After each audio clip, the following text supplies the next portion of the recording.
Viewers, आप believe नहीं करेंगे कि सालों पहले 3 गॉडेसेस हुआ करती थी जो कि सभी इंसानों पर हमला करके उन्हें मार दिया करती थी। उनकी पावर्स काफी ज्यादा होने की वजह से कोई भी उन्हें रोक नहीं पाता था, लेकिन एक स्टूडेंट जिसने उन्हीं गॉड से ट्रेनिंग ली थी वो उनके अगेंस्ट खड़ा हो जाता है। उसे ये पता था कि उन गॉड्स को हराने के लिए उसे एक पावरफुल वेपन चाहिए होगा जो कि दूर कहीं पहाड़ों में पाया जाता था, लेकिन वहाँ तक पहुँचने के लिए उसे बहुत सारी जानलेवा मुसीबतों का सामना करना पड़ेगा।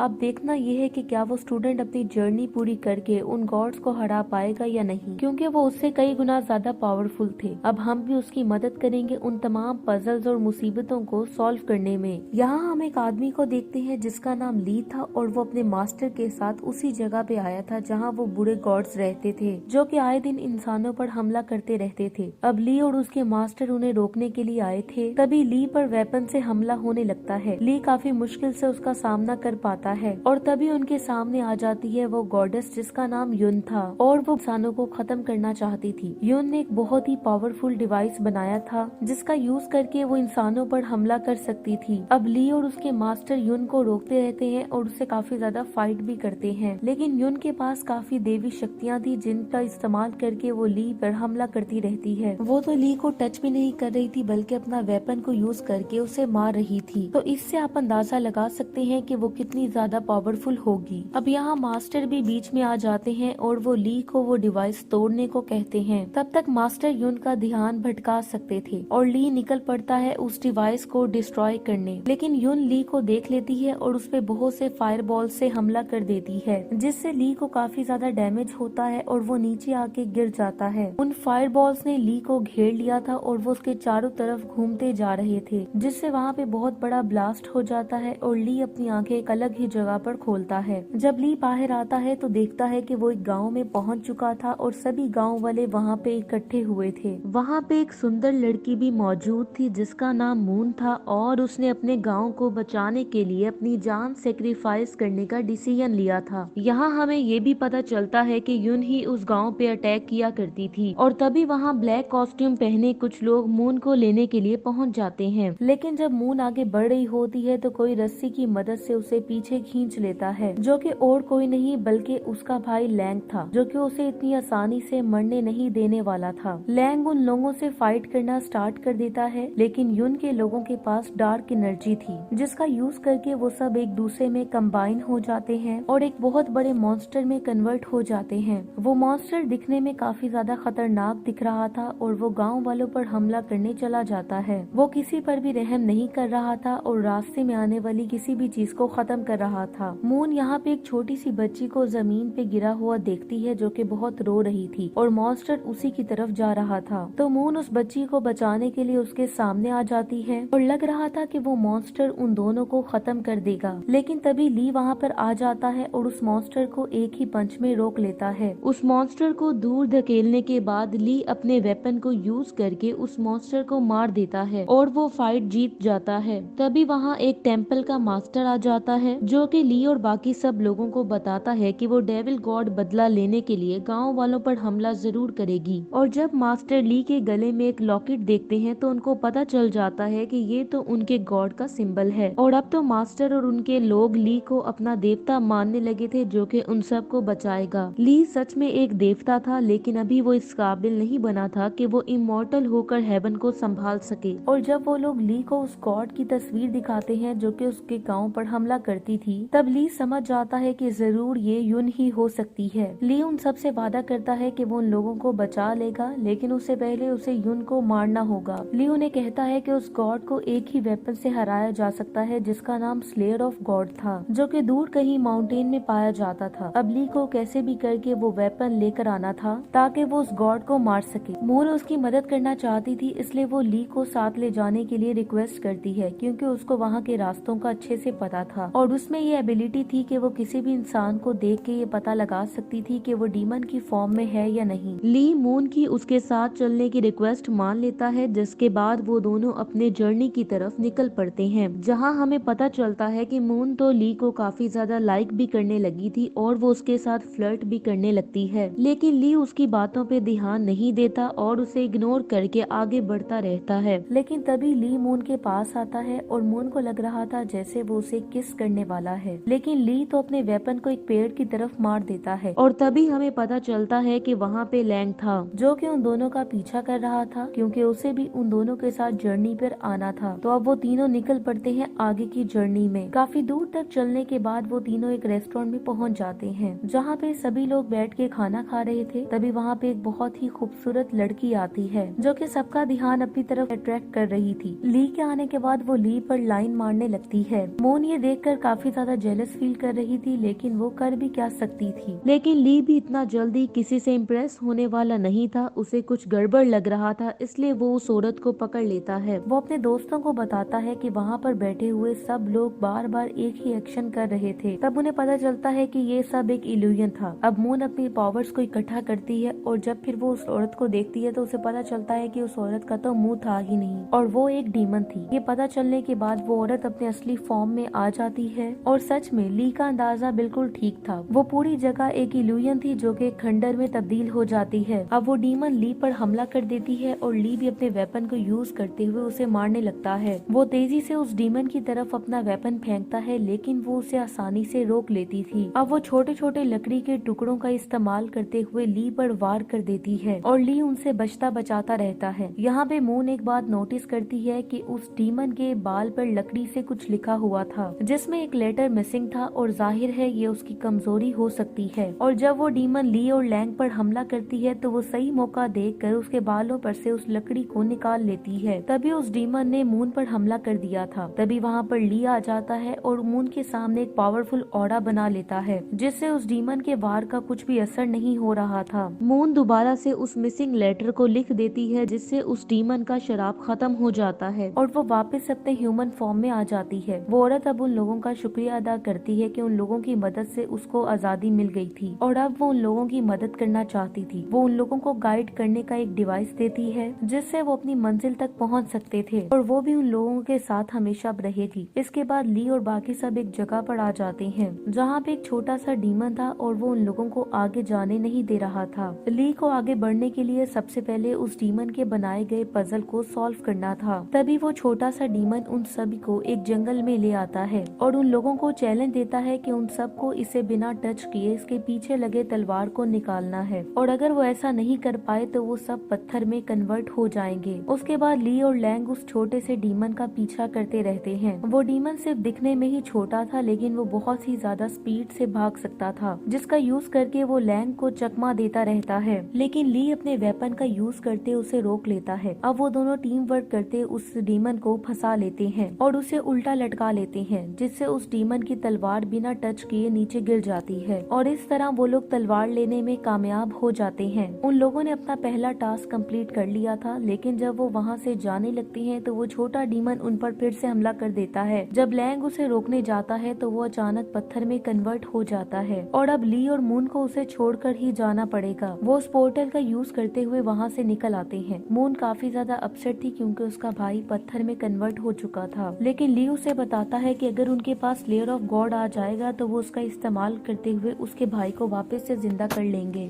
तभी वो लोग आगे बढ़ते रहते हैं। वहाँ उन्हें एक मिरर डीमन मिलती है और वो उन्हें आगे तभी जाने देगी जब वो लोग उसकी ड्राइंग बनाएंगे। यहाँ ली और मून के सामने एक एक पेपर होता है और उन्हें उस मिरर डीमन का ड्राइंग बनाना था, जो कि काफी ज्यादा सिंपल टास्क था, लेकिन मून को इसमें बहुत कुछ अजीब लग रहा था। तो वो अपना एक प्लान ली को बता देती है। अब वो दोनों ड्राइंग बनाना स्टार्ट कर देते हैं। ड्राइंग कंप्लीट होने के बाद जब वो मिरर डीमन ड्राइंग को देखती है तो उसे पता चलता है कि ली और मून ने उसकी ड्राइंग के बजाय अपनी ड्राइंग बना दी थी, क्योंकि मिरर डीमन एक ट्रिक खेल रही थी। अगर वो सामने वालों को कहती है कि मेरा ड्राइंग बनाओ, इसका मतलब इसका ऑपोजिट होता है। इसलिए ली और मून ने अपनी अपनी ड्राइंग बना दी थी और वो मिरर डीमन ये देख के काफी ज्यादा खुश हो जाती है, क्योंकि उन लोगों ने ये टेस्ट पास कर लिया था और वो उन्हें यहाँ से बाहर निकलने का रास्ता भी बताती है। ली मून को पकड़ के वहाँ से निकलने की कोशिश करता है, लेकिन मून सही टाइम पे बाहर नहीं आती और वो इससे ज्यादा आगे नहीं बढ़ सकती थी। ली के पास अब कोई ऑप्शन नहीं था, इसलिए वो अकेले ही आगे बढ़ने का डिसाइड करता है और एक किंगडम में आ जाता है जहाँ एक वॉरियर उसके सामने बैठा हुआ था और वो ली को वहाँ पड़े किसी भी वेपन को उठाकर उस पर हमला करने को कहता है। ली यहाँ पे फायर वेपन को उठाता है और उस वॉरियर पर हमला करने के लिए आगे बढ़ जाता है, लेकिन वो वॉरियर काफी ज्यादा पावरफुल था, इसलिए ली के किसी भी वार का उस पर कोई भी असर नहीं हो रहा था। ली वहाँ के सारे वेपन्स को इकट्ठा करता है और उनका यूज करते हुए उस वॉरियर पे हमला कर देता है, लेकिन इसका कुछ भी फायदा नहीं था। वो तो उसे आसानी से रोक लेता है जैसे ली कोई बच्चा है। उसके सामने इतनी मार खाने के बाद ली को रियलाइज होता है कि वो उसे अपने वेपन से ही मार सकता है। ली अपने वेपन को उठाता है और अपनी पूरी पावर का इस्तेमाल करते हुए उस पर हमला कर देता है और फिर वो वॉरियर किसी तरह से खत्म हो जाता है। और फिर अचानक से ली के वेपन पर बहुत सी पावर्स आने लगती हैं और उसका वेपन स्लेयर ऑफ गॉड में कन्वर्ट हो जाता है। यानी स्लेयर ऑफ गॉड कोई वेपन नहीं था बल्कि वो एक स्पिरिट थी जो कि सिर्फ डिजर्विंग लोगों को ही मिलती थी। उस स्लेयर ऑफ गॉड की वजह से मून भी पूरी तरीके से आजाद हो गई थी और वो ली के साथ मिलकर काफी ज्यादा खुश होती है। यहाँ ली का भाई लैंग भी आजाद हो गया था और उसके पास वही डीमन की तलवार भी आ गई थी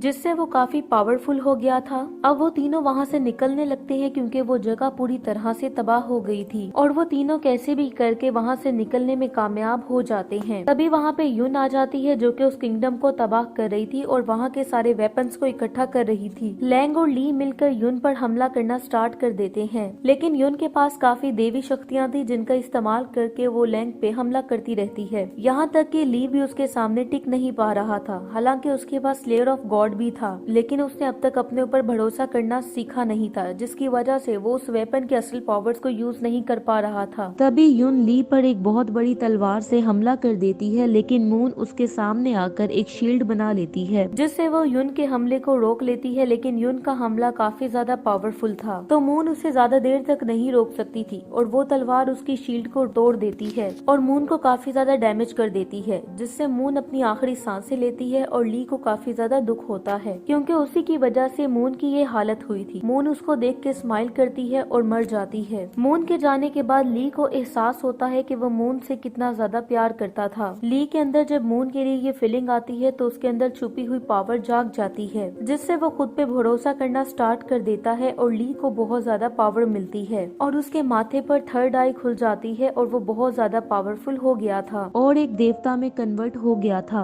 अब यून ली पर लगातार अपने वेपन से अटैक करती रहती है, पर ली उन हमलों से आसानी से बचता रहता है। यून अपने सारे वेपन्स को इस्तेमाल करके ली पर एक साथ ही हमला करती है, लेकिन ली अपने स्लेयर ऑफ गॉड को यूज करते हुए सारे वेपन्स को तबाह कर देता है और यून के हमलों को आसानी से रोक लेता है। यहाँ ली का हमला इतना ज्यादा स्ट्रॉन्ग था कि वो पूरी जगह टूटने लगती है। अब यहाँ पे वो तीनों गॉडेसेस आ गई थी जो कि ली को मारना चाहती थी, इसलिए वो तीनों एक दूसरे में कंबाइन हो जाते हैं और एक बहुत बड़े क्रिएचर में कन्वर्ट हो जाते हैं जो कि ली पर लगातार हमला करते रहते हैं। ली अब काफी ज्यादा फुर्तीला हो चुका था। वो उस क्रिएचर की बॉडी पे घूमने लगता है। वो क्रिएचर ली को अपने हाथ से मारने की भी कोशिश करता है। अब वो कैसे भी करके उसका मुकाबला करने लगता है। वो अपनी आंख से लेजर फेंकता है जो जाके उस क्रिएचर की बॉडी में लगता है और वो तीनों गॉडेस काफी कमजोर हो जाती हैं और अलग अलग हो जाती हैं। इसके बाद ली अपने स्लेयर ऑफ गॉड से उन पर हमला कर देता है। अब ली के हमले को एक दूसरा आदमी रोक लेता है जो कोई और नहीं बल्कि उसका मास्टर था। इतनी ज्यादा लड़ाई करने के बाद वो तीनों गॉड्स काफी ज्यादा कमजोर हो गई थी। अब ली का मास्टर उन तीनों गॉडेसेस को एक पेपर के अंदर कैद कर लेता है और वो तीनों तब तक वहाँ पर रहेंगी जब तक उन्हें अपनी गलती का एहसास न हो जाए। मास्टर ली से काफी ज्यादा इम्प्रेस होते हैं कि आखिर उसने अपने अंदर की पावर पहचान ही ली और अब वो देवता बन गया था। अब मास्टर ली को उन गॉडेसेस की जगह हेवन में सब कुछ संभालने के लिए भेज देता है। ली यहाँ पे मून को काफी याद करता है और उसकी याद में काफी ज्यादा कैंडल्स नदी में बहाता रहता है ताकि उसकी आत्मा को शांति मिले और हमारी स्टोरी यहीं पर खत्म हो जाती है। इसी के साथ ये मूवी एंड हो जाती है। Thank you so much for watching.